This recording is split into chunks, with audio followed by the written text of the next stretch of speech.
Bonjour, moi c'est Chloé et j'ai créé un site pour la BD spécialisé visant les collectionneurs.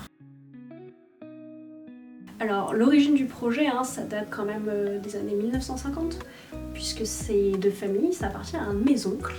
Moi ayant terminé mes études en partie, je me suis dit pourquoi pas reprendre ce projet puisqu'il commence à vieillir, personne dans la famille veut reprendre le projet. Ça va laisser des tonnes de BD et de livres, je n'ai aucune connaissance dans ce domaine. Il a fallu que je me forme auprès de lui et l'utilisation des outils, notamment le BDM, qui est donc pour les collectionneurs le Saint Graal. Et plus une BD est vieille, plus elle est recherchée, plus elle est cotée. Mais ce qui est bien, c'est qu'il y a vraiment l'historique de l'entièreté des BD. En fin de compte, après avoir fait pas mal de recherches, m'être passionnée pour le sujet aussi, j'ai créé un site internet. Des difficultés, oui, il y en a eu. Je me suis loupée pas mal de fois, c'est vrai. C'est vrai. J'ai un peu galéré. Mais j'ai appris sur le tas, parce que personne ne trouve le site du référencement, qui est assez proche de zéro, je pense. Donc je dois faire de la pub, amener des gens sur le site pour qu'ils soient visités, que les gens en parlent.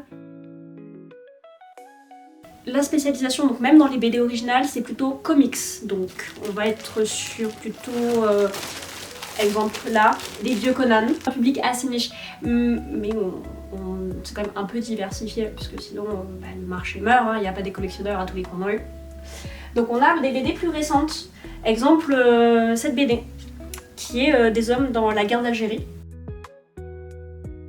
Vraiment donc l'activité physique, on se déplace avec les BD dans le festival, on présente notre métier, et l'activité sur le e-commerce, internet, mais ça serait de former quelqu'un qui puisse faire évoluer l'entreprise, et du coup déléguer, on va dire, certaines tâches pour faire évoluer l'entreprise.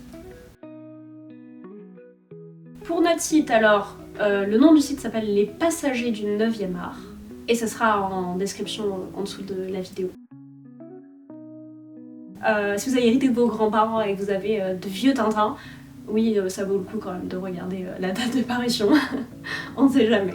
Merci et je suis ravie d'avoir pu vous parler de cette passion.